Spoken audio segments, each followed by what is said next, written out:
নমস্কাৰ মৰিগাঁৱৰ পৰা মই পুনাদেৱী মহন্তই কৈছোঁ। অসমীয়া ভাষা সাহিত্য চৰ্চাৰ মঞ্চ পোহৰ জোনাকী মহীশূৰলৈ আন্তৰিক প্ৰীতি যাচি আমি এটা স্বৰচিত কবিতা পাঠ কৰিবলৈ ওলাইছোঁ। কবিতাৰ শিৰোনাম হৃদয়ৰ চিকাৰ। হৃদয়ৰ চিকাৰ। ইয়াত থকা নগৰখনৰ কথা কোৱাচোন।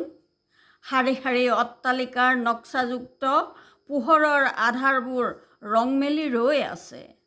নহ'লে নীতি নমুনা হৈ টভক মাৰি থকা উদ্যানখনৰ ৰূপগুণকে বখনোৱা।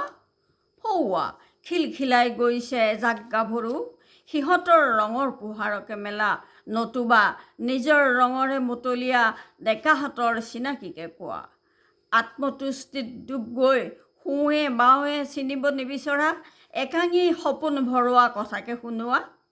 জ্যোতি আঁতৰি মনৰ গতি হওক, কাপ মৈলাম চঞ্চল হওক।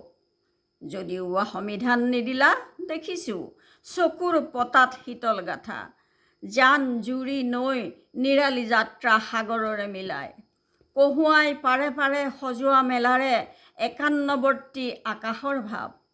নীল গগন কপহুৱা মেঘৰ ঘৰ, ঢকা চমকা বুদ্ধিৰে শশাংক ধৱলৰ ৰজত বৰণ চাই চাৰিদিশ যাত্ৰাত বিধৌত হিয়া।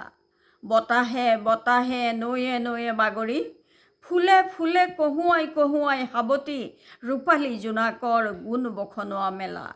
অলিৰ গুঞ্জন ভৰা প্ৰীতি গীতত মৌ টোপ টোপ, সোৱাদ আকলোৱাৰ হৃদয় তৃপ্ত। প্ৰতি পষেকতে মৌ সৰে যে, তাৰে খবৰটোকে কোৱা। নমস্কাৰ।